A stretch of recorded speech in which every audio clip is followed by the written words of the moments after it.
pujian, pengagungan, dan penghormatan kami sebagai rasa syukur kami atas segala kebaikan dan kemurahan Tuhan buat seluruh kesempatan yang Engkau anugerahkan. Namun hati kami juga tetap merindu haus akan firman-Mu. Kami sangat membutuhkan pengajaran Tuhan yang terus akan menuntun mengarahkan kami supaya hidup ini terus juga mengalami tanda pembaharuan, gak diubahkan segambar dengan Engkau dalam kekudusan dan kesempurnaan. Oleh sebab itu mari berfirmanlah Tuhan, urapan Roh-Mu kiranya juga turun atas kami, memberikan kami pengertian yang lebih dalam lagi akan rahasia-rahasia firman Allah. Terpujilah nama Tuhan. Di dalam nama Yesus yang hidup kami sudah berdoa, kami ucapkan syukur dan kami sambut firman Tuhan dengan sukacita. Haleluya. Amin. Puji Tuhan, saya persilahkan kembali duduk. Sekaliannya sidang jemaat yang dikasihi Tuhan. Puji nama Tuhan, salam sejahtera bagi kita seluruh sidang jemaat Tuhan. Salam. Lebih sukacita lagi, salam. Ya, kiranya segala pujian, pengagungan, dan penghormatan selayaknya kita persembahkan bagi Yesus, Kepala Gereja, mempelai pria sorga yang sungguh mengasihi kita, yang oleh karena kasih dan rahmat Tuhan, kemurahan Tuhan, yang terus menerus masih melimpah-limpah bagi kita hingga sampai pada kesempatan malam ini, sehingga kita boleh datang beribadah, menikmati hadirat Tuhan di tengah-tengah pujian pengagungan kita. Kiranya hati kita juga siap, saudaraku, untuk menikmati persekutuan dengan firman Allah, firman hidup yang menjadi kebutuhan kita tentunya di hari-hari yang terakhir, bahkan yang menjadi kebutuhan kita untuk melengkapi dan mempersiapkan kita untuk kita layak di hadapan Tuhan, saudaraku, bahkan di hadapan kekekalan sampai selama-lamanya. Kita bersyukur kalau Tuhan masih memberikan kita firman pengajarannya secara khusus dari kitab Wahyu, sehingga kita mengerti hari-hari terakhir, kita mengerti rencana Tuhan, kita mengerti bagaimana Tuhan membawa kita, menggiring kita sampai kepada tujuan, yaitu panggilan surgawi. Kitab Wahyu yang sudah kita pelajari, kita sudah memasuki Wahyu pasal yang ke-14. Dalam Wahyu pasal yang ke-14 kita melihat beberapa bagian yang sangat penting, saudaraku. Bagian yang pertama yang sudah kita pelajari adalah Wahyu 14 ayat pertama sampai kepada ayatnya yang kelima, yaitu penglihatan Rasul Yohanes tentang anak domba dan para pengikut-pengikutnya, ya, yang juga sudah dimateraikan. Ya, setelah itu apa yang dilihat oleh Rasul Yohanes?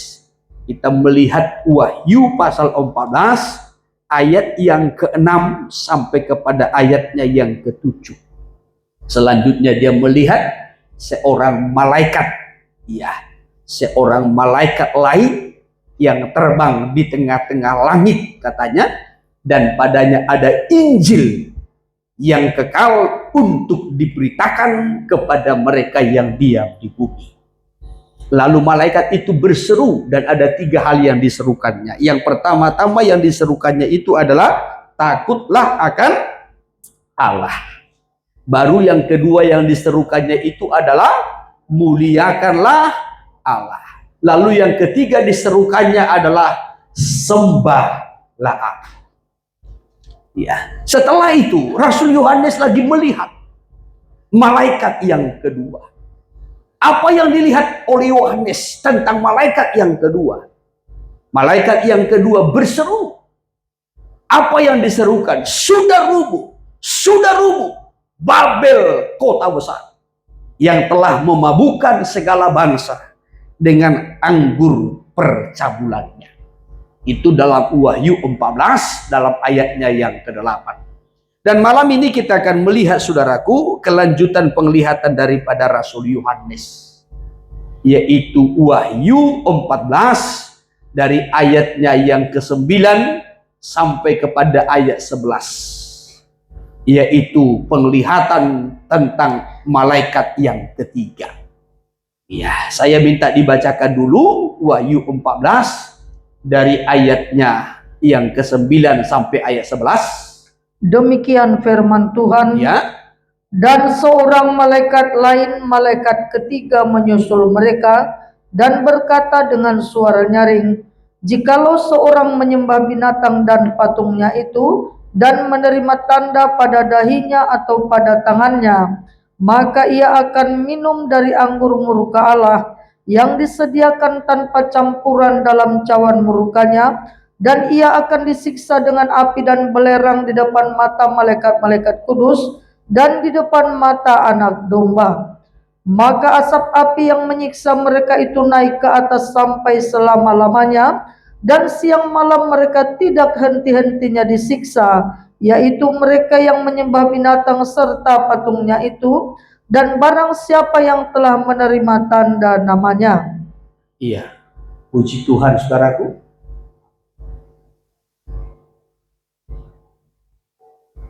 Wahyu pasal 14 dari ayat 9 sampai kepada ayat 11. Ya, ini adalah malaikat yang ketiga. Nah, kalau kita melihat malaikat yang ketiga ini, ya, menyusul mereka dan berkata dengan suara nyaring. Malaikat yang ketiga ini berseru. Ya, menyusul malaikat yang pertama yang sudah berseru dan juga menyusul malaikat yang kedua. Sama-sama berseru. Apa yang diserukan oleh malaikat yang ketiga ini? Ia menyerukan, jikalau seorang menyembah binatang dan patungnya itu dan menerima tanda pada dahinya atau pada tangannya. Ini sebenarnya adalah seruan peringatan.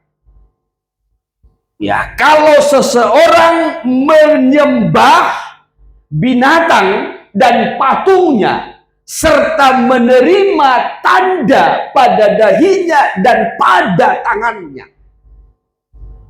maka ayat 10 dengan ayat 11 itu adalah akibat. Ya, akibat menyembah binatang itu dan patungnya, dan juga akibat menerima tanda pada dahi atau pada tangannya. Ya, saudara yang terkasih, ada beberapa hal yang sangat penting untuk kita perhatikan di sini. Ya, yang pertama-tama, malaikat yang ketiga ini berseru. Dan seruan di sini adalah seruan peringatan. Apa yang diperingatkan? Siapa saja? Siapa saja yang menyembah binatang dan patungnya serta yang menerima tanda akan masuk dalam penghukuman, siksaan, bahkan disiksa siang malam dan sampai selama-lamanya. Saudara yang terkasih, saya pernah menyampaikan bahwasannya pada zaman perjanjian lama, Tuhan berbicara kepada manusia untuk memperingatkan manusia yang berdosa itu melalui para nabi-nabi. Tetapi di dalam perjanjian baru, Tuhan berbicara melalui anaknya. Itulah Yesus sendiri.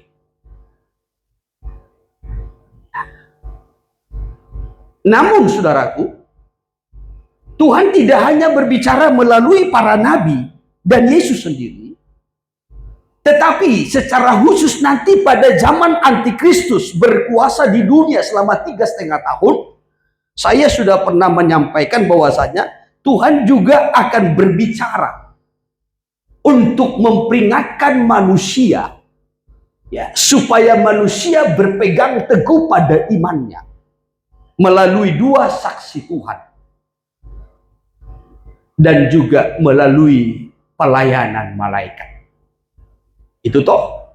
Ya, saya minta kembali dibacakan sebentar kitab Ibrani pasal pertama ayat 1.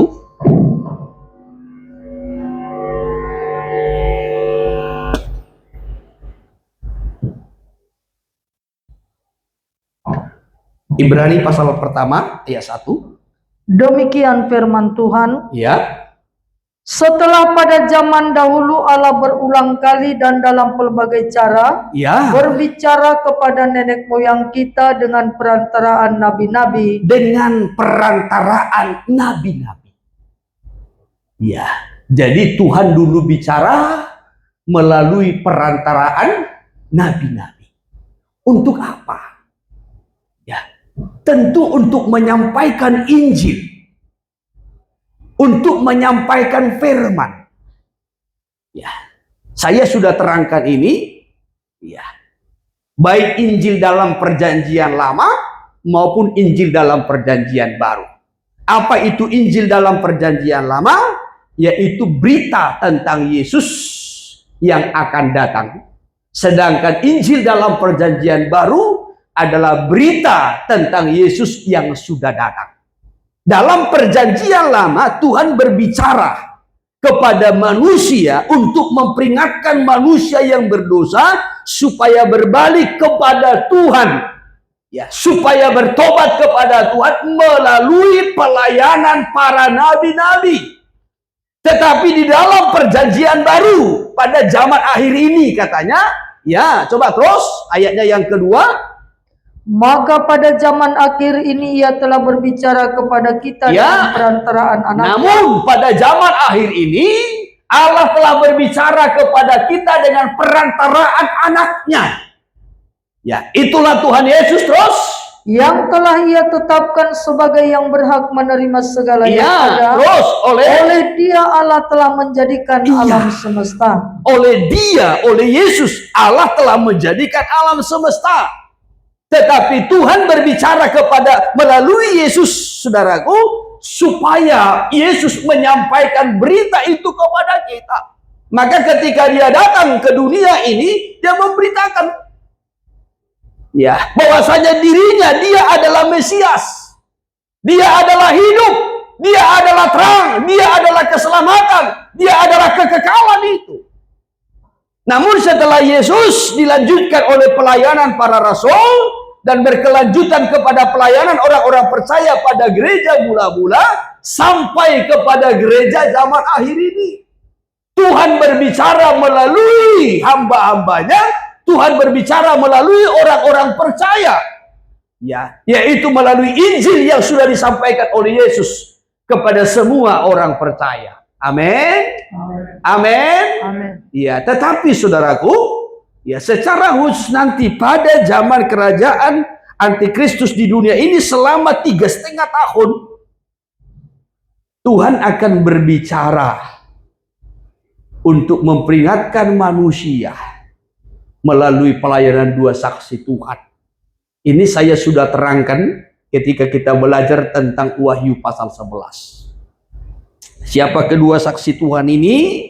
Menurut ciri-ciri model pelayanannya, saya juga sudah sampaikan itu ditafsirkan, yaitu Elia dan Musa. Kenapa Elia dan Musa, saudaraku?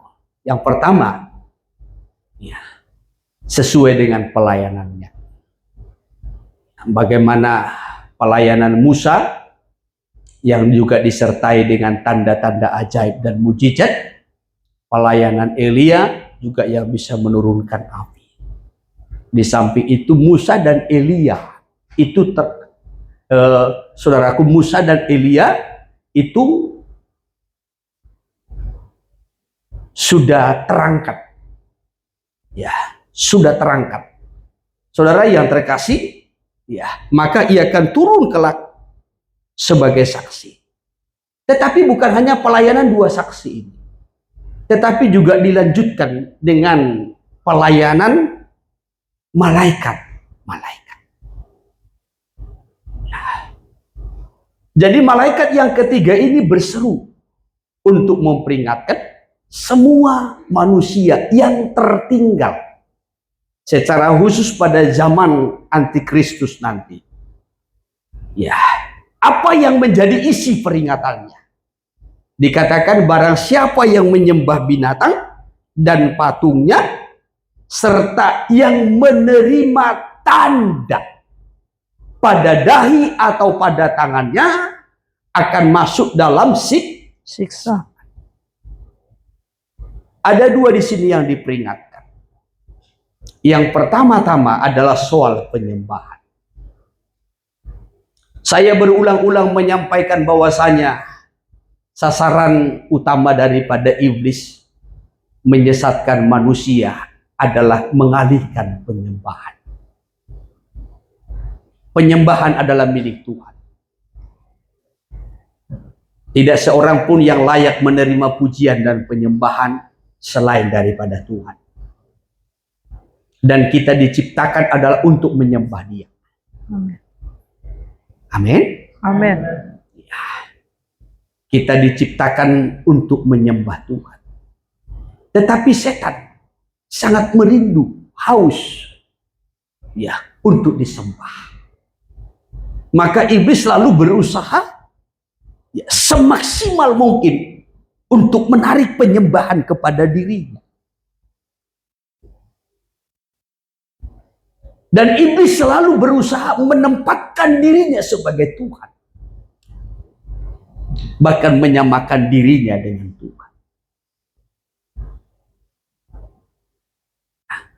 Di zaman akhir ini, ya, ini yang sangat perlu untuk kita jaga, kita waspadai. Supaya jangan sampai kita kehilangan hati yang menyembah. Ya. Jangan sampai kehilangan fokus atau tujuan kita. Yaitu memberikan penyembahan kepada Tuhan. Saudaraku, malaikat ini memperingatkan, ya, jikalau seorang menyembah binatang dan patungnya dan menerima tanda pada dahinya atau pada tangan, ini tidak akan ada pengampunan. Sekali lagi, tidak akan ada pengampunan. Tetapi yang menjadi bagiannya, saya kutip sedikit dulu ayat 10. Ayat 10-nya, maka ia akan minum dari anggur murka Allah, yaitu cawan murka maksudnya, yang disediakan tanpa campuran dalam cawan murkanya. Dan ia akan disiksa dengan api dan belerang di depan mata malaikat-malaikat kudus dan di depan mata anak domba. Lalu nanti ayat 11, bagaimana penyiksaan itu siang malam dan sampai selama-lamanya. Tetapi yang perlu kita ingat, ya, bahwasanya jangan sampai penyembahan kita itu bergeser dan menerima tanda. Tanda. Kalau bicara tentang tanda, seringkali orang Kristen atau orang percaya langsung mengingat soal angka 666. Tetapi kalau saudara ingat, saya berulang-ulang menyampaikan, tanda itu akan disahkan setelah antikristus berkuasa. Tetapi sebelum antikristus berkuasa, gereja sudah diangkat. Ya, namun perlu kita waspadai. Kalau bicara tentang tanda, ada dua tanda yang perlu kita ingat. Yang pertama, tanda secara jasmani. Tanda secara jasmani. Kalau Rasul Paulus berkata dalam suratnya kepada jemaat di Galatia, jangan ada orang yang keberatan bahwasanya pada tubuhku ini ada tanda bahwasanya aku adalah milik Kristus. Dan tanda yang dimaksudkan oleh Rasul Paulus di situ adalah di dalam tubuhnya ini ada bekas cambuk. karena dia mengikut Kristus, karena dia melayani Kristus, karena dia memiliki iman dan komitmen terhadap Kristus.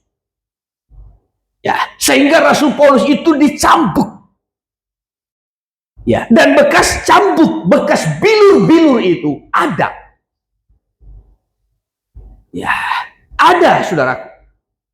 Ya. Dan orang-orang lain berkata, atau rasul-rasul yang lain mungkin berkata, pelayan-pelayan yang lain berkata, ya, bahwasanya, ya, mereka lebih hebat dari Paulus. Ya, mereka lebih berpotensi dari Paulus. Maka Paulus menjawab, oke, kamu boleh saja lebih berpotensi, kamu boleh saja lebih hebat, kamu boleh lebih dipakai, tetapi ingat, ya, di dalam tubuhku ini ada tanda bahwasanya aku juga adalah milik Kristus. Ya, bahwasanya di dalam tubuhku ini ada bekas cambuk. Atau saya kutip dulu kitab Galatia sebentar. Kitab Galatia supaya kita mengerti, ya, saudaraku, ya, yang mana yang harus kita waspadai. Galatia pasal 6 ayat 17. Saya minta dipersiapkan terjemahan. Demikian firman Tuhan. Selanjutnya janganlah ada orang yang menyusahkan aku, Ya, karena pada tubuhku ada tanda-tanda milik Yesus. ya, pada tubuhku ada tanda-tanda milik Yesus. Ya, ada tanda milik Yesus. Saya minta terjemahan firman Allah yang hidup.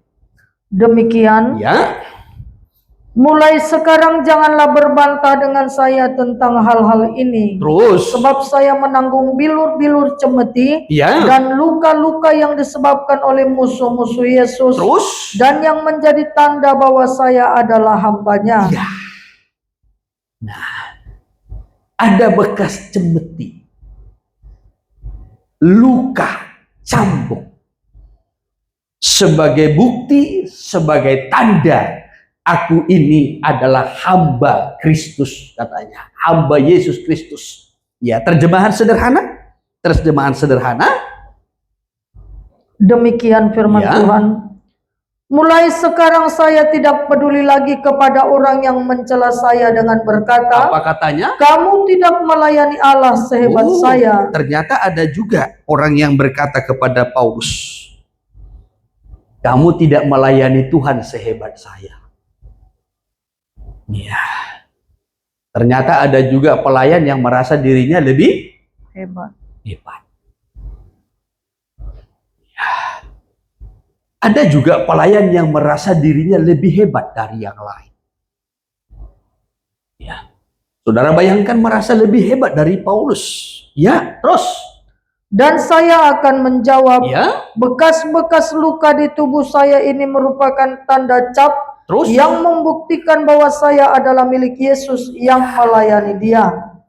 Maka Paulus menjawab, bekas cambuk di tubuhku ini adalah tanda, bukti bahwasanya saya adalah milik Kristus dan saya pelayannya, saya hambanya. Ya. Maka apakah kita juga memiliki tanda di tubuh kita ini? Oleh karena, ya, ketekunan kita, oleh karena pelayanan kita, oleh karena iman kita, oleh karena kebenaran, atau oleh karena Kristus. Ya, ketika saudara mengikut Kristus, mungkin saudara juga mengalami luka. Apakah saudara mungkin dilukai? Ya, saudaraku, ya, sehingga ada bekas luka. Apakah karena melayani saudara mengalami luka sehingga ada tanda? Tetapi tanda itu adalah tanda secara jasmani. Tanda secara jasmani. Jadi tanda secara jasmani pada tubuh yang dimaksudkan oleh Paulus itu adalah, saudaraku, bekas cambuk. Karena ia bertekun dalam Kristus, karena ia mempertahankan imannya, ya, karena ia melayani Kristus. Bahkan ada orang yang menganggap dirinya lebih hebat dari pelayanan Paulus, menganggap dirinya lebih bertekun, lebih setia, lebih sungguh-sungguh dari Paulus. Tapi bagi Paulus itu tidak soal. Ya, Paulus berkata tidak masalah. Ya, tetapi dalam tubuhku ini ada bukti, ada tanda. Kalau aku ini adalah milik Kristus, aku adalah hambanya, aku adalah pelayannya. Dan aku melayani dan memiliki tanda bekas luka. Karena melayani, itu tanda secara jasmani. Sebagai milik Kristus. Maka nanti antikristus juga memberi tanda. Hal ini saya sudah terangkan dalam Wahyu pasal 13 ayat 18. Yaitu tanda bilangan namanya. Yaitu bilangannya itu adalah 666 atau 666. Ya, yang nanti itu akan ditaruh dicap pada dahi atau pada tangan kanan. Ya, tetapi jangan takut dan jangan heboh dengan hal-hal yang seperti itu. Saya ingatkan kembali, itu disahkan nanti ketika gereja sudah diangkat, disingkirkan dari bumi ini, dan dunia ini diserahkan kepada antikristus selama 3,5 tahun. Mungkin sebagian berkata begini, sekarang kan sistemnya sudah berjalan, chip sudah diberlakukan, boleh-boleh saja. Tetapi berbeda, chip dengan tanda 666 itu beda. Chip itu adalah sistem yang dipakai untuk mengontrol. Ya, maka itu kepada binatang juga itu sudah dipakai. Ya, tetapi untuk sekarang ini di zaman kemurahan ini bagi siapa yang mau. Ya, bagi siapa yang mau. Ya, dan untuk mempermudah ya akses. Ya, saya rasa sampai sekarang ini belum ada negara yang mengharuskan itu bagi semua warganya, belum. Ya, maka jangan terlalu takut, jangan terlalu heboh dengan hal-hal yang seperti itu. Supaya kita lebih fokus mempersiapkan diri bagaimana kita menyambut kedatangan Tuhan. Amin. Iya, jangan menjadi takut. Iya, sekali lagi jangan menjadi takut. Ya, kalaupun mungkin kita mendengar, oh chip di sini sudah diberlakukan, oh chip di sini ya sudah ada. Ya. Oh ini angka 666 ya di daerah ini sudah ada. Saya mau sampaikan itu disahkan, diberlakukan nanti bagi seluruh dunia ketika dunia ini sudah dalam kekuasaan antikristus sepenuhnya. Ya, dan itu diberlakukan sebagai tanda. Ya, siapa yang menerima tanda itu berarti adalah milik antikristus. Dan siapa yang menerimanya tidak akan masuk surga. Dan tidak akan ada pengampunan. Tidak akan ada pemulihan. Ya, itu tanda secara jasmani. Namun ada tanda secara rohani. Nah ini yang perlu untuk kita perhatikan. Dan ini yang sangat bahaya. Ya, di dalam Kristus pun kita memiliki tanda. Apa tandanya secara rohani? Roh Kudus. Apa? Roh Kudus. Ya, kita diberikan Roh Kudus sebagai tanda bahwasanya kita ini milik Kristus. Kitab Roma saya kutip sebentar. Roma pasal yang ke-8 dari ayatnya yang ke-9. Roma pasal 8 dari ayatnya yang ke-9. Demikian firman Tuhan. Iya.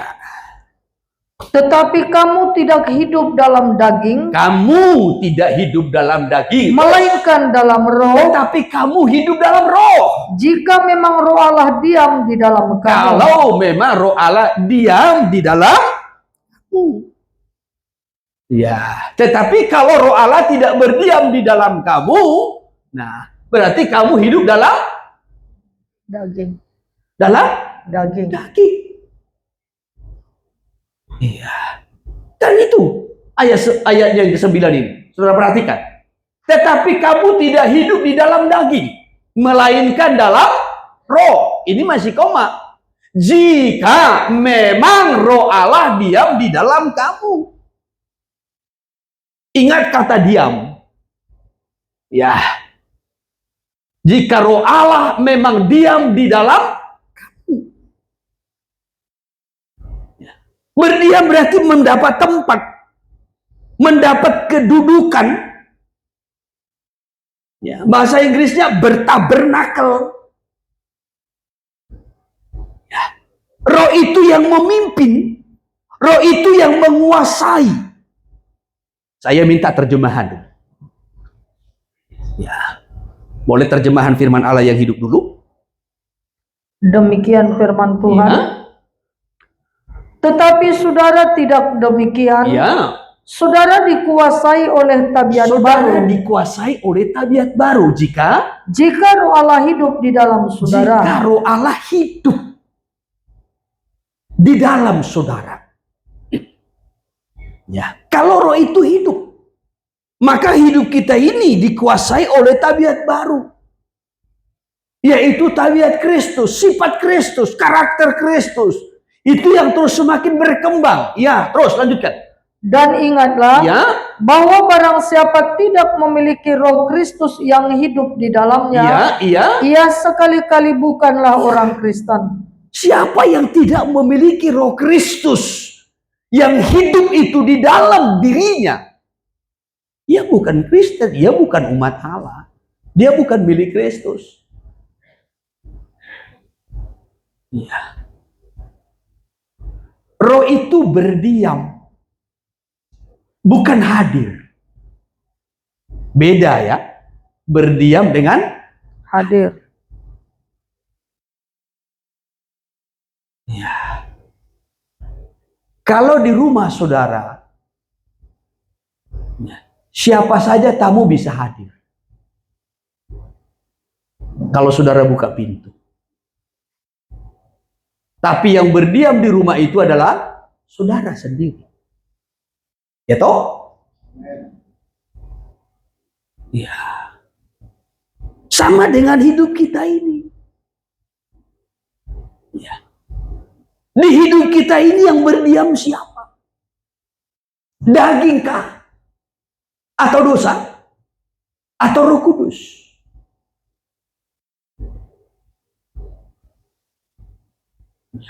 Kalau daging yang berdiam, Roh Kudus tidak bisa diam.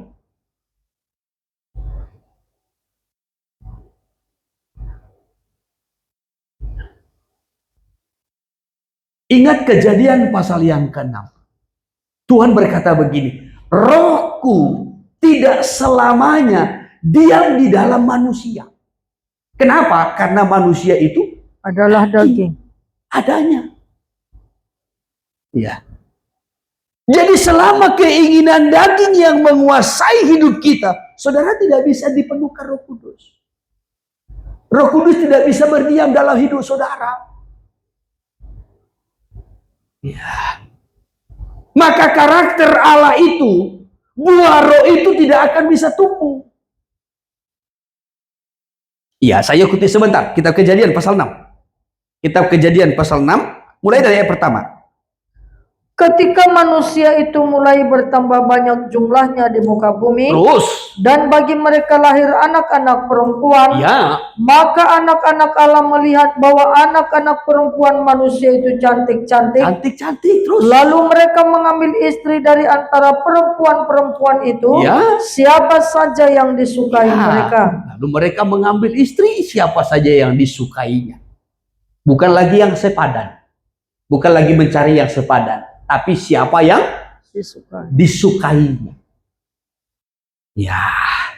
Siapa saja yang disukainya. Terus berfirmanlah Tuhan. Berfirmanlah Tuhan, Terus rohku tidak akan selama-lamanya tinggal di dalam Tuhan manusia. berfirman, rohku tidak selamanya tinggal. Ya. Dalam manusia itu. Kenapa terus?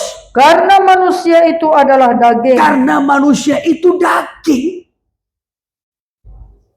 Keinginan roh dengan keinginan daging bertolak belakang. Ya. Maka kalau yang menguasai hidup kita ini adalah keinginan daging, Roh Kudus tidak bisa berdiam. Apa keinginan daging? Satu, keinginan daging telah nyata. Satu, percabulan. Ya toh? Ya. Ya, yang kedua, tuh, percabulan, Kecemaran, hawa nafsu, penyembahan berhala, sihir, kan itu kan? Ya, coba ditampilkan dulu sebentar. Galatia pasalnya yang kelima ayat 19. Ya. Jadi selama ini yang menguasai hidup kita, Roh Kudus tidak bisa berdiam. Perbuatan daging telah nyata, yaitu percabulan. Ya, hati yang cabul, pikiran yang cabul, angan-angan yang cabul. Ya saudara, ini yang menguasai hati dan pikiran, apalagi tubuh yang cabul. Roh Kudus tidak bisa berdiam.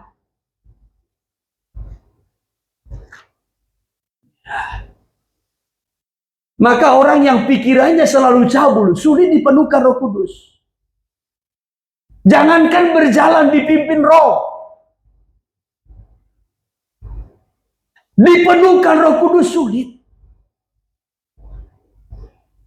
Ya. Kalau pikirannya cabul, terus kecemaran, hawa nafsu, penyembahan berhala, sihir, ya, perseteruan. Ini semua perbuatan daging. Jadi selama ini menguasai hati dan pikiran kita, Roh Kudus tidak bisa berdiam.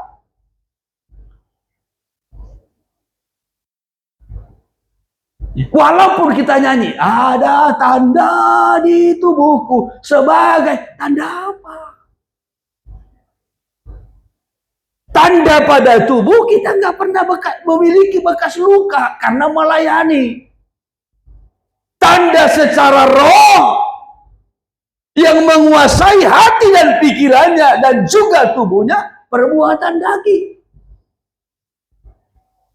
Apa bukti kita ini milik Kristus? Ini menjadi koreksi. Ya, baik bagi saya maupun juga bagi saudara. Ya. Seringkali yang kita takutkan itu angka 666 atau chip yang akan ditawarkan. Ya. Yang paling berbahaya bukan itu. Ya. Itu disahkan nanti ya, di tengah-tengah dunia setelah gereja disingkirkan. Maka orang percaya tidak perlu takut akan hal itu. Nah, tapi yang paling berbahaya itu adalah tanda secara roh. Kalau kita tidak memiliki tanda dari Allah secara roh, yaitu Roh Kudus, wah ini yang paling bahaya.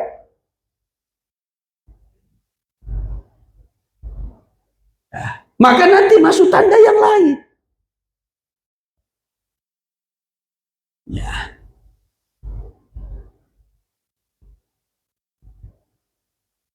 Orang percaya itu dimateraikan. Dengan apa? Dengan roh. Itu kan kitab Efesus pasal 1 ayatnya yang ke-13. Iya. Ketika kita percaya, ketika kita menerima Yesus Tuhan dan Juru Selamat kita, ya saudaraku, saat kita mengalami kelahiran baru, menjadi ciptaan baru, kita ini dimateraikan.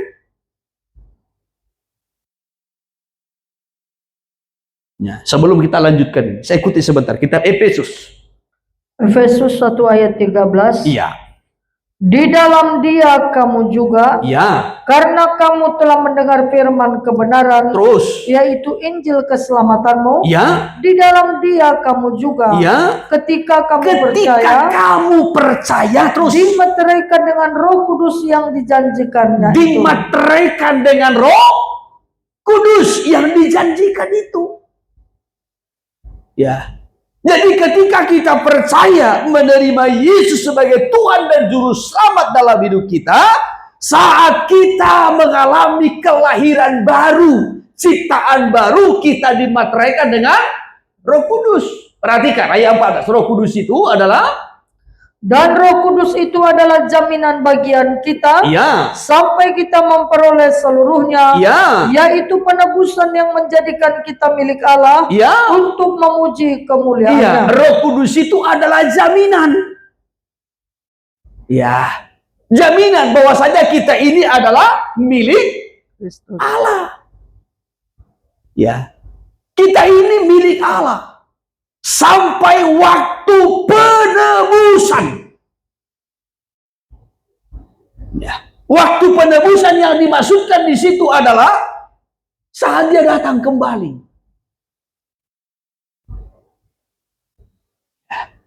Jadi sebelum Tuhan datang kembali untuk mengangkat umatnya, gerejanya atau orang percaya, ya, Tuhan sudah memateraikan siapa saja yang menjadi miliknya. Apa materainya? Roh Kudus. Maka Tuhan memberikan kepada orang percaya itu Roh Kudus. Berdiam dalam hidupnya, berdiam dalam dirinya. Tuhan menyatakan dan mengakui, kamu milikku, kamu hambaku, kamu kepunyaanku. Roh Kudus yang kutaruh dalam hidupmu, berdiam dalam hidupmu, adalah bukti tanda kamu adalah milik.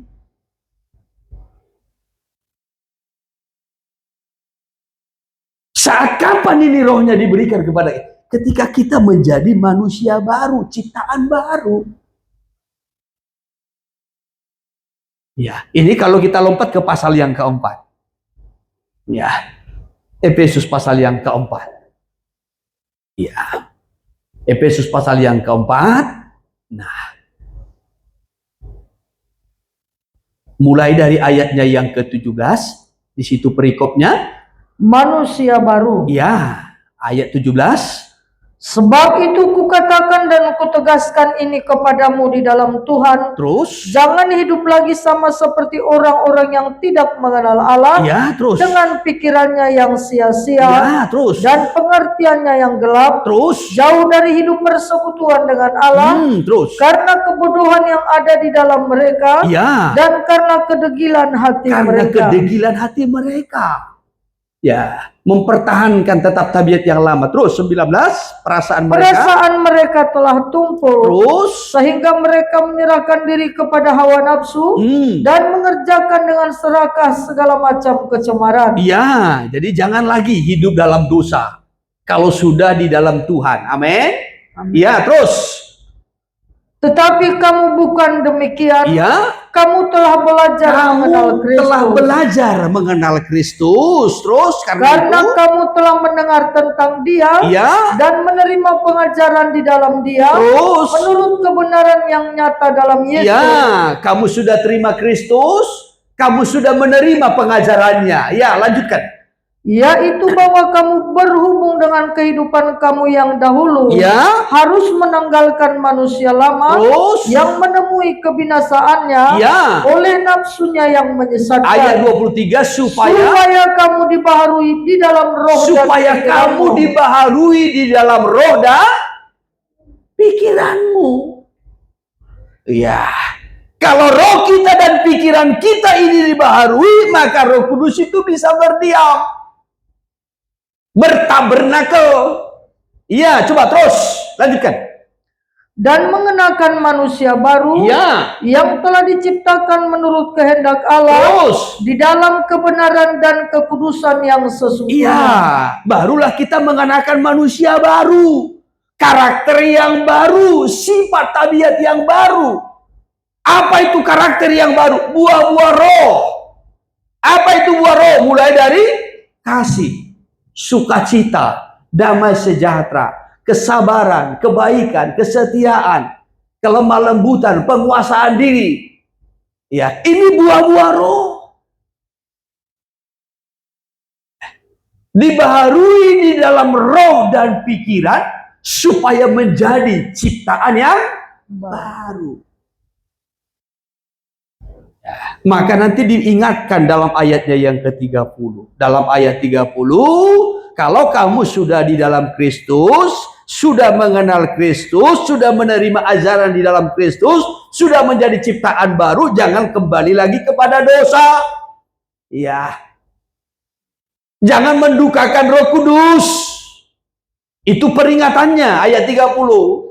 Dan janganlah kamu mendukakan Roh Kudus Allah yang telah memeteraikan kamu menjelang hari penyelamatan. Jangan lagi didukakan. Dengan cara bagaimana? Ayat 31 dan seterusnya. Dengan cara hidup dalam dosa, hidup dalam kepahitan, dalam kebencian, dendam, amarah, dan segala perbuatan-perbuatan daging.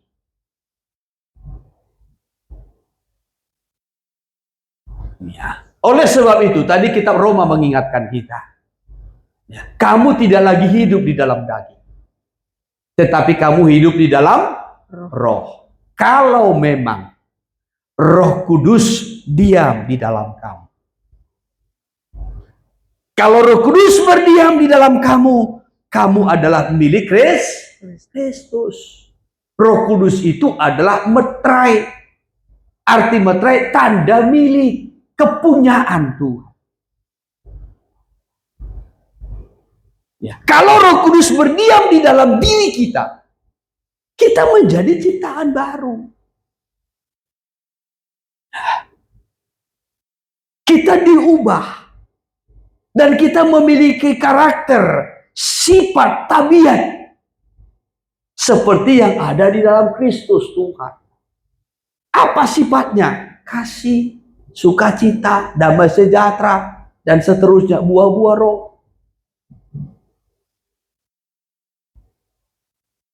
Ya. Ini saudara. Ya. Tetapi kalau Roh Kudus tidak berdiam, justru nanti keinginan daging yang terus semakin berkembang.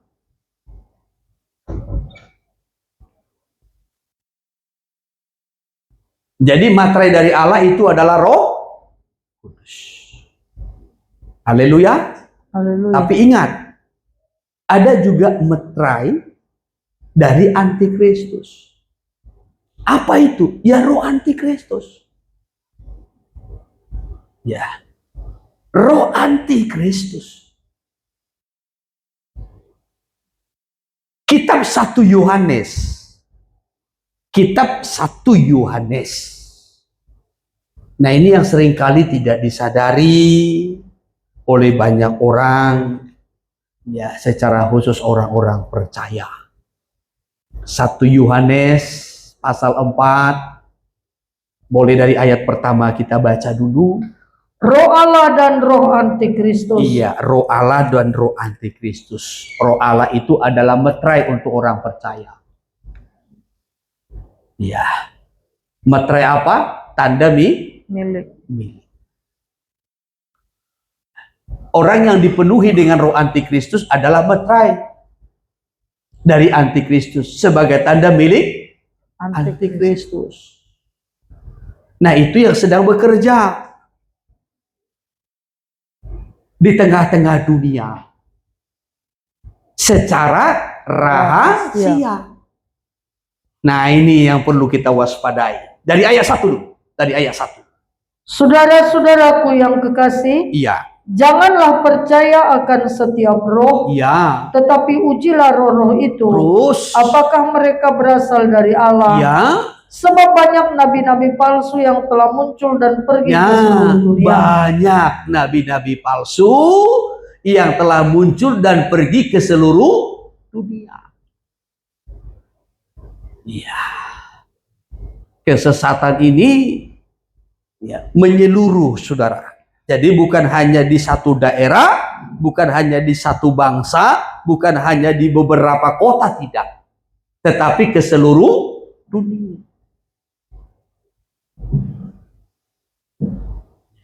Pergerakannya cepat.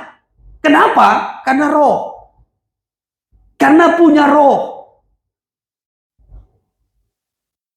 Ya. Sekali lagi, pergerakannya cepat. Kenapa? Karena punya roh.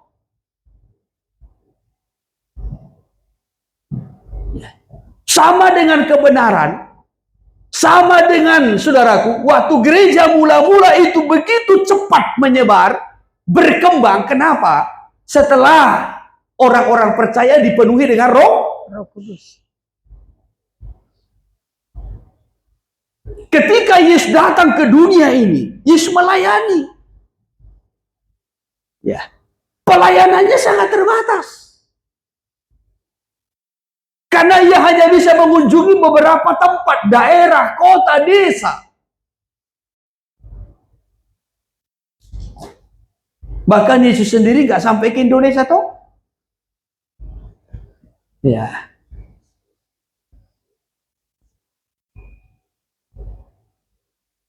Terbatas.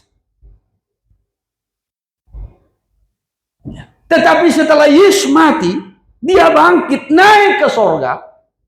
Kemudian turun Roh Kudus memenuhi orang percaya. Ya. Maka pergerakan itu begitu cepat.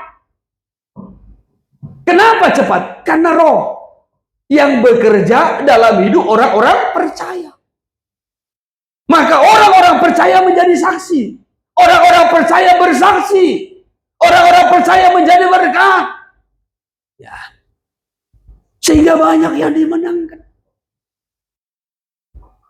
Gereja bertumbuh dengan begitu pesat. Ya. Kebalikannya, roh antikristus pun demikian. Roh kesesatan.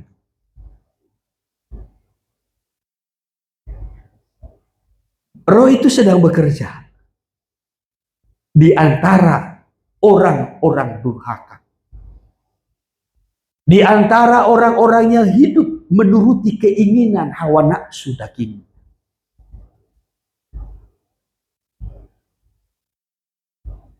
Maka pergerakannya begitu cepat.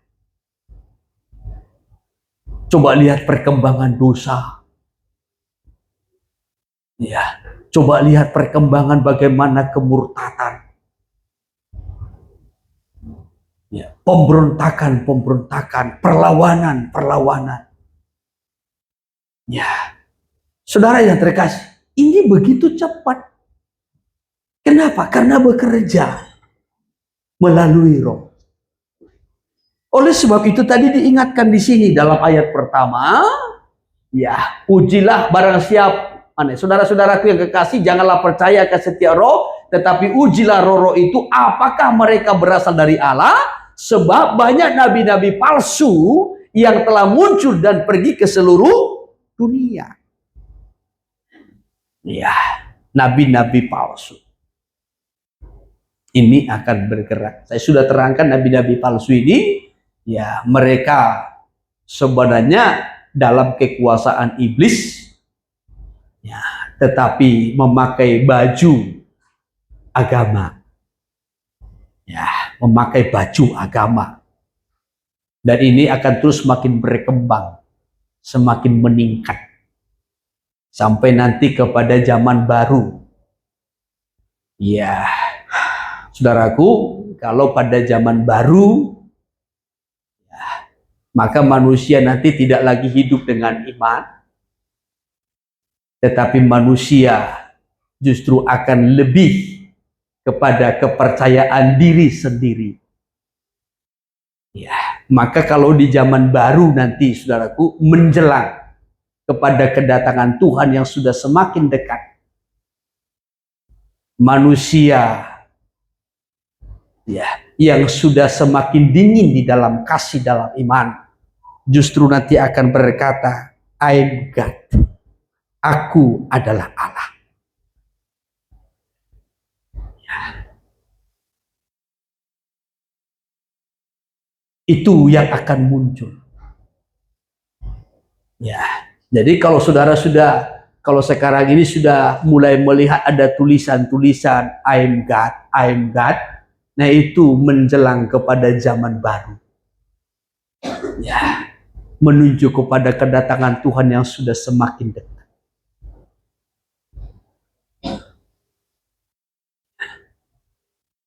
Saudara yang terkasih, ya, kita lanjutkan dulu ayat yang kedua. Ya. nabi-nabi palsu yang terus ya semakin menyesatkan ini. Ayat 2, Demikianlah kita mengenal roh Allah. Terus Setiap roh yang mengaku bahwa Yesus Kristus telah datang sebagai manusia ya, berasal dari Allah. perhatikan terus. Dan setiap roh yang tidak mengaku Yesus Ya, terus. tidak berasal dari Allah. Terus. Roh itu adalah roh Roh antikristus. itu adalah roh antikristus. Terus. Dan tentang dia telah kamu dengar Ya. bahwa ia akan datang. Ya. Dan sekarang ini ia sudah ada di dalam dunia. Ya, jadi ia akan datang, bahkan sekarang ini dia sudah ada di dalam Dunia. Ya. Apa yang ada dalam dunia? Rohnya. Ya. Rohnya. Dan ini bekerja secara rahasia. Ya. Kita mundur kepada pasal yang kedua. Haleluya. Ya. Ayatnya yang ke-18. Demikian, Ya. anak-anakku, Ya. waktu ini adalah waktu yang terakhir. Terus. Dan seperti yang telah kamu dengar, Ya. seorang antikristus akan datang. Terus. Sekarang telah bangkit banyak antikristus. Ya. Terus. Itulah tandanya Ya. bahwa waktu ini benar-benar adalah waktu yang terakhir. Ya. Ini adalah waktu yang terakhir. Terus. Memang mereka berasal dari antara kita, Ya. tetapi mereka tidak sungguh-sungguh termasuk pada kita. Ya. Terus. Sebab jika mereka sungguh-sungguh termasuk pada kita, Ya. Terus. niscaya mereka tetap bersama-sama dengan kita. Ya. Kalau mereka termasuk pada kita, ya niscaya mereka bersama-sama dengan kita. Ya. Tetapi ini sudah bekerja. Sekarang kita mundur lagi kepada 2 Tesalonika pasal 2. 2 Tesalonika pasal 2. Ya. Saya kutip dari ayatnya yang keempat saja. Ayatnya yang keempat. Atau dari ayat 3. Janganlah kamu memberi dirimu disesatkan orang dengan cara yang bagaimanapun juga. Terus, Sebab sebelum hari itu, hari kedatangan datang Tuhan, dahulu murtad, ya, dan haruslah dinyatakan dahulu manusia durhaka yang harus binasa, ya, terus, yaitu lawan yang meninggikan diri Lawan. segala yang disebut ya, atau yang disembah sebagai ya, Allah. ini lawan daripada Allah. Ya, saudaraku, yang mengadakan perlawanan dengan Allah. Terus, Bahkan ia duduk di bait Allah terus, dan mau menyatakan diri sebagai Allah. Ya, apa yang dimaksudkan mau menyatakan diri sebagai Allah? Artinya yang mau menerima penyembahan. Ya. Yang mau menerima penyembahan. Ya. Maka selalu saya katakan, iblis selalu berusaha menarik penyembahan kita kepada dirinya. Ya. Dengan segala cara. Maka nanti pada puncaknya pun, ya, melalui antikristus, semua orang yang bisa menjual dan membeli harus menerima tanda dari antikristus supaya bisa menjual dan membeli. Ya. Dan orang yang menerima tanda itu wajib menyembah kepada antikristus dan kepada patungnya. Nah, ini yang perlu kita mengerti, saudaraku. Ya, coba terus dulu. Tidakkah kamu ingat Ya. bahwa hal itu telah kerap kali kukatakan kepadamu Terus. ketika aku masih bersama-sama dengan kamu? Ya, lanjutkan. Dan sekarang kamu tahu apa yang menahan dia, Ya. sehingga ia baru akan menyatakan diri pada waktu yang telah ditentukan baginya. Ya. Jadi kenapa sampai sekarang ini antikristusnya belum muncul pemimpinnya? Karena masih ada yang menahan. Ya, apa yang menahan? Yang pertama, Roh Kudus. Roh Kudus. Yang kedua, gereja belum diangkat.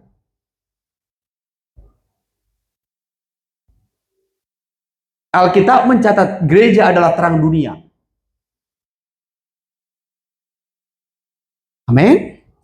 Gereja terang dunia? Ya. Selama ada terang, kegelapan tidak dapat menguasainya. Ya. Jadi selama ada terang di tengah-tengah dunia, selama gereja masih ada di dunia, kegelapan itu tidak dapat menguasai dunia. Tapi kalau terang sudah diangkat, gereja sudah diangkat, baru dunia dikuasai oleh baru dunia dikuasai oleh antikristus. Jadi itu yang menahan. Ya, maka antikristus belum menyatakan dirinya ya, sebagai penguasa dunia. Karena masih ada yang menahannya. Ya, coba terus. Karena secara rahasia kedurhakaan telah mulai bekerja. Namun secara rahasia kedurhakaan. Ya, antikristus itu telah mulai bekerja. Ya, tetapi sekarang masih ada yang menahan. Kalau yang menahannya itu telah disingkirkan, pada waktu itulah si pendurhaka baru menyatakan dirinya. Tetapi Tuhan Yesus akan membunuhnya dengan napas mulutnya. Ia nanti akan memerintah hanya seketika saja, 3,5 tahun. Setelah itu Tuhan akan singkirkan. Ya, namun yang saya mau kutip dari sini ayat ini, secara rahasia sudah bekerja. Ya, bagaimana cara bekerjanya? Melalui Roh. Ya, jadi orang yang dipenuhi dengan Roh Kudus adalah milik Kristus. Tetapi orang yang dipenuhi dengan roh antikristus adalah milik antikristus. Orang yang dipenuhi dengan Roh Kudus, hidupnya diubah. Roh dan pikirannya mengalami keubahan. Sehingga buah Roh Kudus makin bertumbuh, makin berkembang. Dulu tidak mengasihi, Roh Kudus memenuhi hidupnya, makin mengasihi. Makin cinta Tuhan. Makin peduli dengan sesama. Sebagai bukti kepedulian dengan sesama, terbeban dengan keselamatan jiwa-jiwa.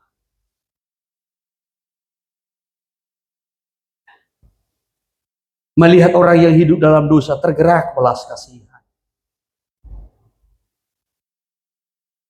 Ya. Melihat orang yang hancur hidupnya karena dosa tergerak belas kasihan. Itu orang yang dipenuhi Roh.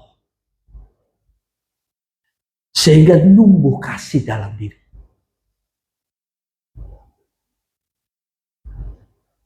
Kita bisa memeriksa hidup kita. Kita ini punya kepedulian enggak? Ya. Kalau melihat orang hidup dalam dosa, kita punya beban enggak? Kita bergumul enggak? Bagaimana jiwa itu kita bisa menangkan bagi Tuhan?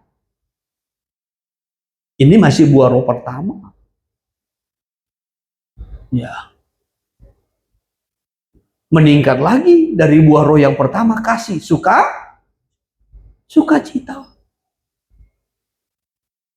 Ya. Sukacita ini bukan sukacita karena kita mendapat sesuatu, tidak. Ya. Tapi sukacita karena kita menerima keselamatan. Ya. Kita sudah ditebus, kita sudah diselamatkan. Dan kita tahu keselamatan itu yang paling berharga dari semua.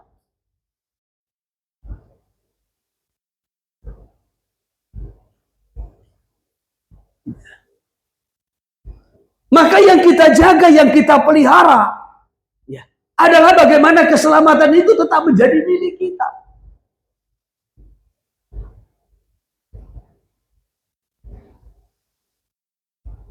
Bisa dipahami? Amin.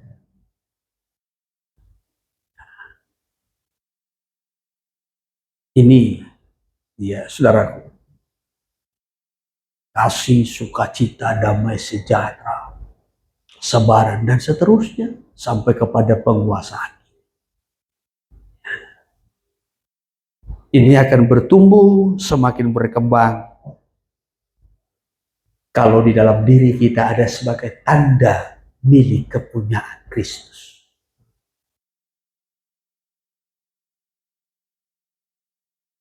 Tetapi sebaliknya, Antikristus juga memateraikan miliknya dengan roh Antikristus. Dan itu sedang bekerja di antara orang-orang yang Tuhan. Itu yang perlu kita waspadai. Ya. Supaya jangan roh Antikristus ini yang merusak iman kita, yang merusak kehidupan rohani.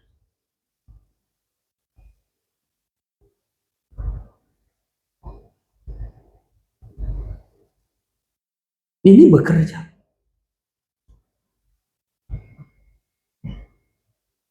Bahkan sedapat mungkin akan menyesatkan orang-orang pilihan.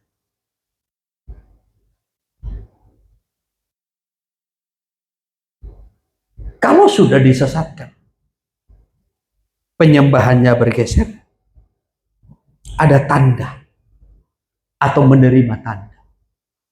Mungkin tanda secara jasmani tidak diterima. Karena itu akan disahkan ketika Antikristus menguasai dunia selama 3,5 tahun. Tetapi secara roh, ya, tanda ini yang dari Antikristus sudah bekerja. Ini yang sangat perlu untuk diwaspadai. Kalau roh Antikristus sudah menguasai, tadi kembali kita kepada Wahyu pasal 14 ayatnya yang ke-10. Ya, maka orang itu akan minum dari anggur murka Allah yang disediakan tanpa campuran dalam cawan murka. Artinya penghukuman Tuhan yang sepenuhnya. Kenapa dikatakan tanpa campuran? Kalau sekarang ini kan penghukuman Tuhan kan masih bercampur dengan alam. Ya, maka seringkali terjadi, ya saudaraku, penghukuman Tuhan itu masih memakai alam. Contohnya gempa bumi,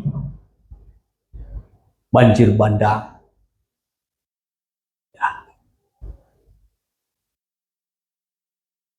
Maka kalau ini sudah terjadi, maka muncullah lagu-lagunya. Mengapa bencana di negeriku, katanya saudaraku, terjadi? Ya, mungkin Tuhan sudah, dan seterusnya. Ya. Hukuman Tuhan masih bercampur dengan alam. Tapi nanti tidak, tanpa campuran. Itu langsung dari atas diturunkan. Api dari atas, hujan es 100 pon. Itu langsung turun dari atas. Ya. Tanpa campuran. Ya. Tanpa melibatkan alam. Ya. Tapi penghukuman Tuhan sepenuhnya. Bagi orang-orang yang menyembah, yang sudah bergeser penyembah, yang seharusnya kepada Tuhan, tapi sudah bergeser kepada Allah.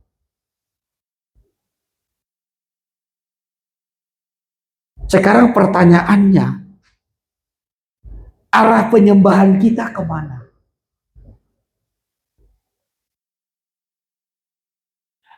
Tujuan hidupmu kemana?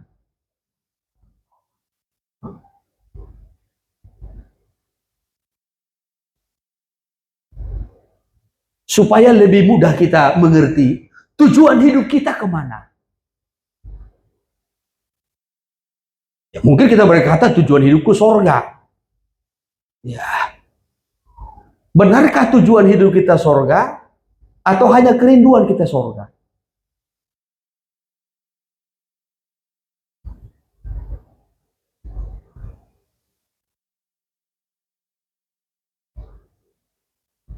Itu berbeda.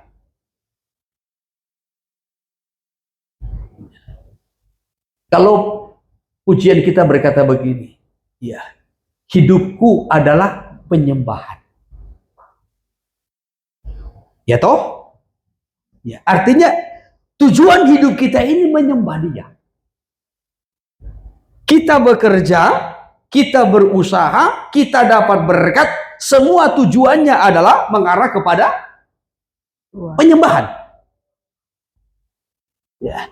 Kita menikah, nikah kita ini arahnya kemana? Penyembahan.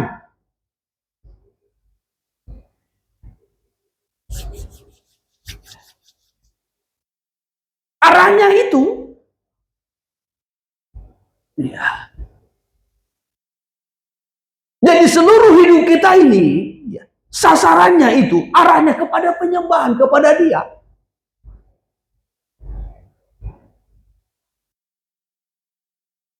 Saudara diberkati, ya, supaya ibadahmu, supaya penyembahanmu tidak terhalang.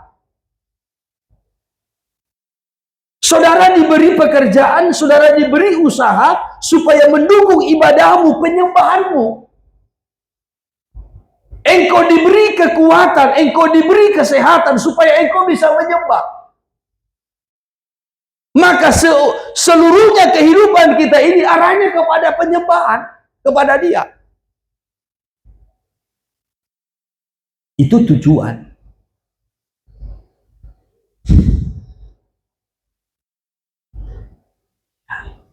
Maka itu tidak boleh bergeser.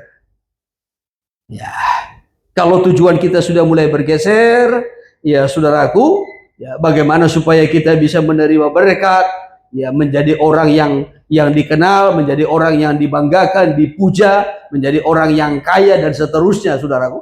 Ini sudah lari. Ya.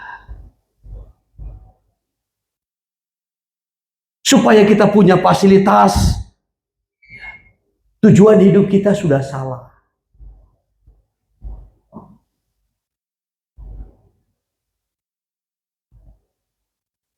Pujian kita berkata, kaitkan setiap usaha, setiap kegiatan kepada Tuhan, yaitu penyembahan. Itu tujuannya. Ya, hanya kadangkala manusia tidak sadar, ya, kalau tujuan hidupnya sudah bergeser. Bukan lagi untuk menyembah. Paling parahnya, ya, tujuan hidupnya hanya untuk dirinya, kesenangannya. Tanpa disadarinya dia berkata, I'm God. Aku Tuhan. Aku bertata, aku berkuasa. Aku hebat, aku senang. Tujuan hidup kita bukan untuk kesenangan, bukan. Untuk menyenangkan Dia.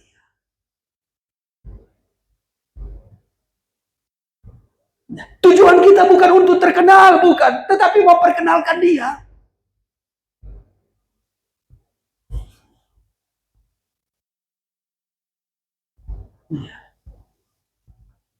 Maka perlu kita memperhatikan dan menyelidik diri kita, mengoreksi diri kita ini. Roh Kuduskah yang berkuasa dalam hidup kita, yang berdiam dalam diri kita, atau sudah disusupi oleh roh antikristus yang sedang bekerja dalam hidup orang-orang yang sudah mulai murtad, yang sudah mulai mendurhaka.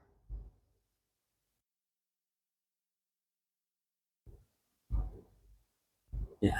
Jadi tanpa disadarinya, dia sudah menerima tanda dari roh itu. Maka nanti tidak ada pengampunan. Ya, tetapi dikatakan di sini kelanjutannya, ia akan menerima murka Allah dan ia akan disiksa dengan api dan belerang. Ya, disiksa dengan api dan belerang di depan mata malaikat-malaikat kudus dan di depan mata anak domba. Wah, disiksa. Di depan siapa? Malaikat-malaikat kudus. Malaikat Kudus. dan anak domba. waduh, ini hal yang paling menyakitkan. Ya, kenapa saya katakan hal yang menyakitkan? Sementara dia berada dalam siksaan, dia melihat malaikat-malaikat sedang dalam kebahagiaan, sukacita, dan juga anak domba. Ini kondisi yang sangat menyakitkan. Ya, saya berikan contoh kecil. Saya bersaudara itu ada 7 orang. Kami 6 laki-laki, 1 perempuan. Saya anak kedua. Ya, jadi ketika kami dulu kecil-kecil, saudaraku masih SD. Ya sebagai anak kan kadang-kala kan tidak luput dari kesalahan toh. Ya kan? Ya, saudara pernah dihukum oleh orang tua? Pernah. Pernah ya. Hal yang paling menyakitkan begini, kita dipukul, dilibas begini. Ya, abang kita dengan adik kita di balik pintu, si. Kita sedang sakit nggak itu? Hah? Ya, jadi di balik pintu, si. Sakit kan? Ya, kita ada dalam siksaan melihat orang yang bersenang-senang. Waduh.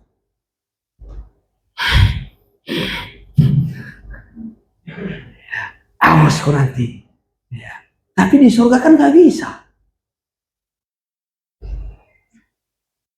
Ya. Ini dalam siksaan. Tetapi melihat malaikat-malaikat dan anak domba itu dalam kemuliaan, dalam kesenangan. Kalau saudara pernah membaca Injil Lukas pasal 16, cerita tentang Lazarus dan orang kaya.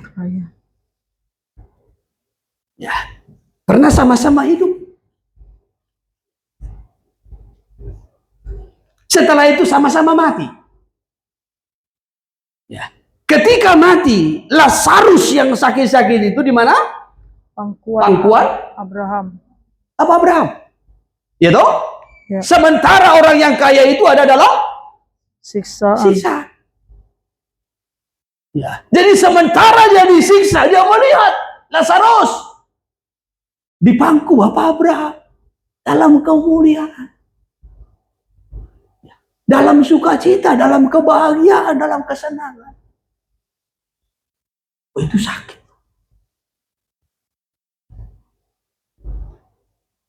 Ya. Kalau kita hanya disiksa, kita tidak melihat orang lain dalam kesenangan, mungkin tidak terlalu.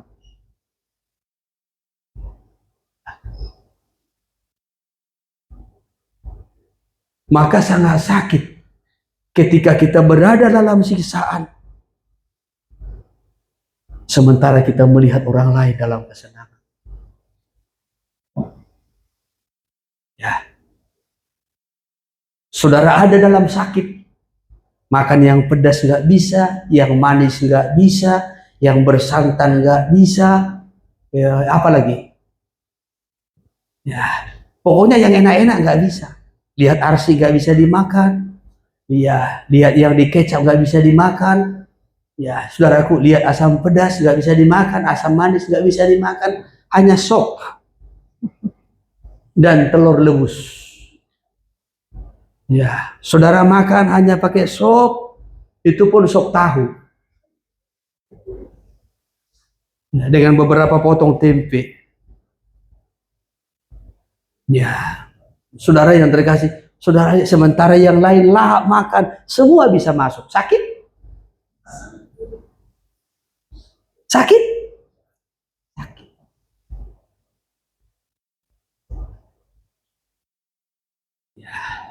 Jadi ini nanti kondisinya yang pertama.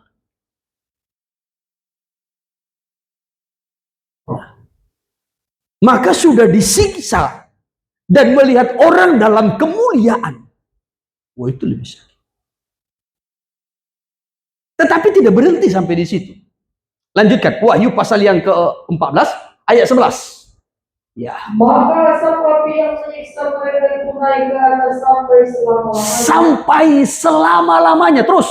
Dan siang malam mereka tidak henti-hentinya disiksa. Iya, siang malam tidak henti-hentinya disiksa.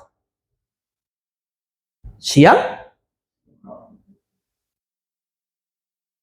tidak henti-hentinya.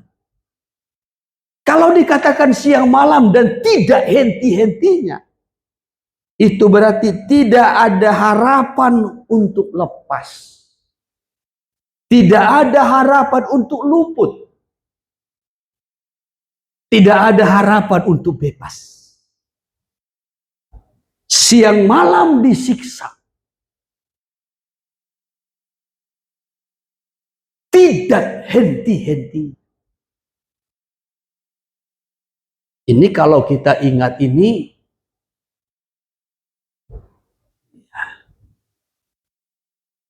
maka rasa takut kepada Tuhan itu akan makin meningkat.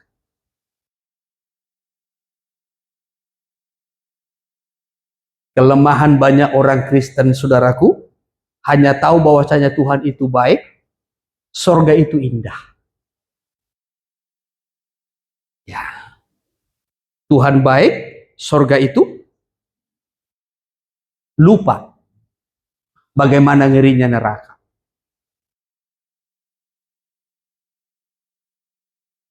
Hanya kadang kala hanya dua ini tahu, Tuhan itu baik. Sehingga merasa kalaupun dia salah, Tuhan. Kalaupun dia berdosa tetap dalam dosanya, Tuhan pengampun, Tuhan baik, maha kasih, maha penyayang. Ya, aku anaknya, aku masuk surga. Lupa bahwasanya neraka itu ngeri. Dan orang yang terlempar kemari akan disiksa siang dan malam tanpa henti. Tidak ada harapan untuk lepas, tidak ada harapan untuk luput. Tapi siapa yang masuk ke sana? Perhatikan, yang pertama-tama tadi, yang rusak penyembahan. Yang kedua, yang menerima tanda. Mungkin tanda secara jasmani di dahi dan di tangan tidak diterima. Tapi roh sudah bekerja. Itu yang perlu diwaspadai. Roh apa yang menguasai hidup kita?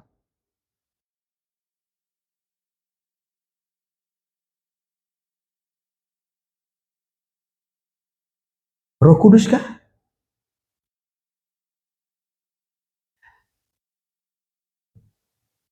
Atau roh yang lain?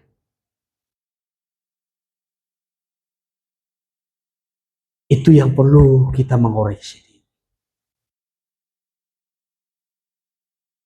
Baru selanjutnya, tidak henti-hentinya disisa, yaitu mereka yang menyembah binatang serta patungnya itu, dan barang siapa yang telah menerima tanda, yaitu disiksa. Asap api yang menyiksa mereka itu naik ke atas sampai selama-lama. Disiksa siang malam, tiada henti-hentinya, berarti tidak ada peluang, tidak ada harapan untuk luput, untuk lepas.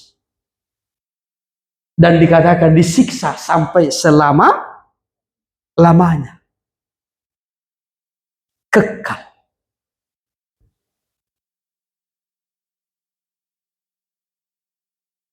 Sampai kekal.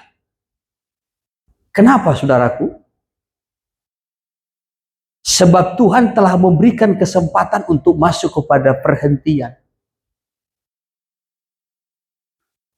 Tetapi manusia tidak mempergunakan kesempatan untuk masuk dalam perhentian.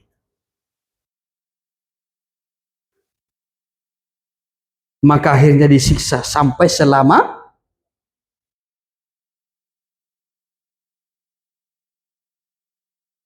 Tuhan sudah berikan kesempatan untuk berhenti.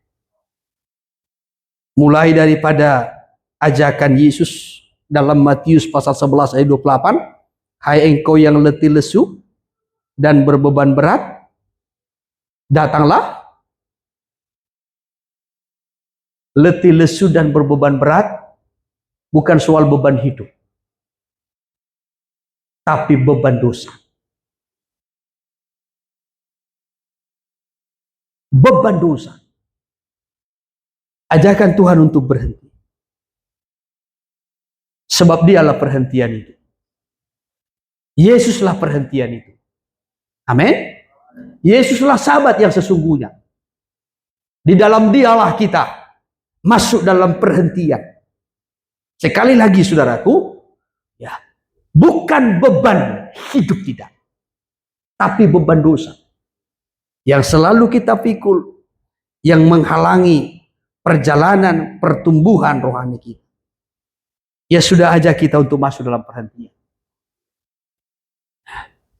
Tetapi manusia tetap bertekun dalam dosa. Maka nanti akan disiksa selama. Oleh sebab itu 3 hal yang kita perhatikan pada malam ini. Yang pertama, kalau malaikat itu berseru untuk peringatan, adalah peringatan yang terakhir. Dan itu pun bagi orang-orang yang tertinggal. Tapi peringatan bagi saya dan saudara adalah firman yang disampaikan oleh para nabi dan juga firman yang disampaikan oleh Yesus. Dilanjutkan oleh para rasul-rasul dan orang-orang percaya sampai pada hari ini. Adalah peringatan bagi kita. Amin. Amin. Yang kedua, jangan sampai penyembahan kita rusak. Tapi menyembah Dia adalah tujuan hidup kita. Jangan sampai dimateraikan dengan tanda yang lain. Tapi terimalah tanda materai dari Roh Kudus. Sebagai bukti kita adalah milik Kristus. Dan yang ketiga, ingat, Tuhan memang baik. Sorga memang indah. Tapi ingat, neraka itu mengerikan. Siksaan itu mengerikan. Maka berjuanglah untuk luput selagi masih ada waktu kesempatan. Haleluya. Saya batasi firman-Nya sampai di sini. Kiranya Roh Kudus menolong kita untuk mengerti. Tuhan memberkati kita.